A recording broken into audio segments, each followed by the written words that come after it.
याद रखो, संतों में, सदग्रंथों में, प्रभु के नाम में, प्रभु की कथा में दिन प्रतिदिन श्रद्धा बढ़ने लगे तो समझना भक्ति बढ़ रही है।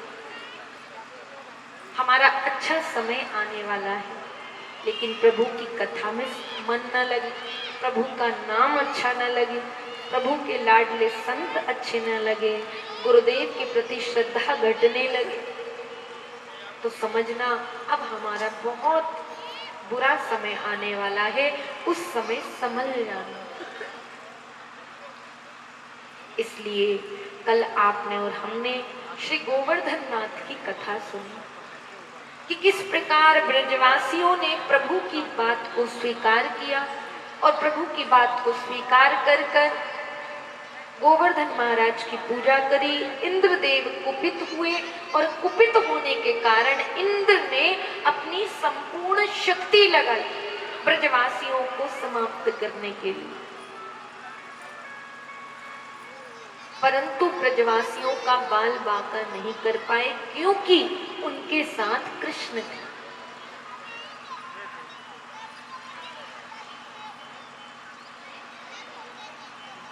इंद्र ने संपूर्ण शक्ति लगाकर भी आंधी चलाई, तूफान चलाया, सारे ब्रजमंडल को उथल पुथल कर दिया, लेकिन ब्रजवासियों की श्रद्धा कृष्ण पर से तनिक भी डगमगाई नहीं। जो श्रद्धा डगमगा जाए वो कभी श्रद्धार्थी ही नहीं। कई बार लोग कहते हैं पहले मेरा विश्वास बहुत था अब टूट गया। गलत, वो विश्वास कभी तुम्हें था ही नहीं। जिस प्रकार एक औलाद को बता दिया जाता है जन्म लेते ही ये तुम्हारा बाप है, तो उस बच्चे का कभी जीवन में किसी उम्र में विश्वास डगमगाता है क्या? बोलिए ना, कभी डगमगाता है कि ये मेरा बाप है या नहीं? माँ ने एक बार बताया ये तुम्हारा बाप है तो वो विश्वास कभी डगमगाता नहीं है। उसी प्रकार सद्गुरु ने समझाया ये तुम्हारा बाप है, इसके अलावा तुम्हारा दूसरा और कोई नहीं, लेकिन हमारा विश्वास डगमगा रहा है। इसका अर्थ कमी बताने वाले में नहीं है, कमी समझने वाले में।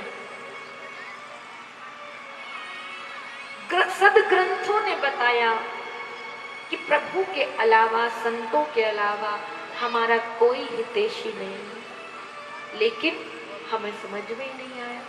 संसार के सांसारिक रिश्ते पर हमने आंख बंद कर भरोसा कर लिया। जो हमें बताया ये हमारा चाचा है, ये हमारा ताऊ है, ये हमारा काका है, आंख बंद कर उससे स्वप्न में भी पूछो ये कौन, तो बता देगा। लेकिन सदग्रंथों ने बताया, गुरुजनों ने बताया, वो हमने समझा ही नहीं। इसका अर्थ है कि हमें कभी गुरुजनों पर विश्वास था ही नहीं, हमें कभी सदग्रंथों पर विश्वास था ही नहीं। हम भीड़ का एक हिस्सा बन रहे, लेकिन हमारा विश्वास है ही नहीं। विश्वास होगा तो रोज थोड़ी बताती है माँ, हर घंटे पर, हर महीने पर, हर साल पर थोड़ी बताती, एक बार बता देती और उसको हम स्वीकार कर लेते। लेकिन शास्त्र नेति नेति कर हार रहे हैं, संत महात्मा कथावाचक चिल्ला चिल्ला कर हार रहे, लेकिन हमारी समझ में नहीं आ रहा। इसका अर्थ है कि हमारा विश्वास है ही नहीं। बिनु विश्वास भक्ति नहीं। शास्त्र का पहला सूत्र है बिनु विश्वास भक्ति नहीं। अब हम सोच रहे हैं भक्ति प्रकट हो जाए तो कैसे होगी, क्योंकि पहली कंडीशन रख दी कि बिनु विश्वास भक्ति नहीं। तेहि बिन द्रवहि न राम, और राम कृपा बिन सपने हो जीवन ले विश्राम। जब हम प्रथम सीढ़ी को ही पार नहीं करेंगे तो आगे कैसे पहुंचेंगे? जब विश्वास ही नहीं होगा तो भक्ति का प्राकट्य कैसे होगा? जब भक्ति ही नहीं होगी तो राम जी की दृष्टि कैसे होगी? जब राम जी की दृष्टि नहीं होगी तो जीवन में कैसे विश्राम मिले? इसलिए यहां ब्रजवासियों का विश्वास नहीं डगमगाया। सारा उथल पुथल ब्रजमंडल हो गया, उसके बावजूद भी सारे ब्रजवासी कृष्ण के पीछे पीछे चल दिए। जहां ले चलोगे वहीं मैं चलो।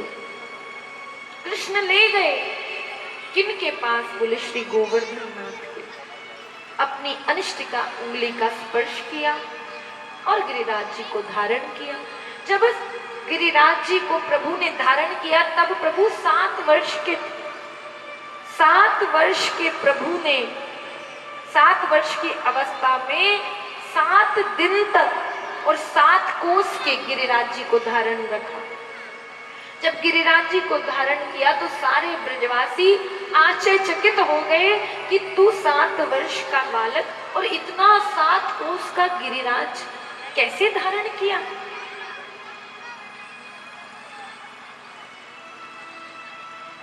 ठाकुर जी बोले, अरे गोपिकाओं, अरे मैया, ये गोपिकाएं जो शिकायत करने बार बार तुम्हारे पास आती थी और तुम मुझे दंड देती थी, इन गोपिकाओं का, इस ब्रजमंडल का जो चुरा चुरा कर मैंने माखन दूध दही खाया है, इसी का प्रताप है, इसी का बल से मैंने गिरिराज जी को धारण कर दिया।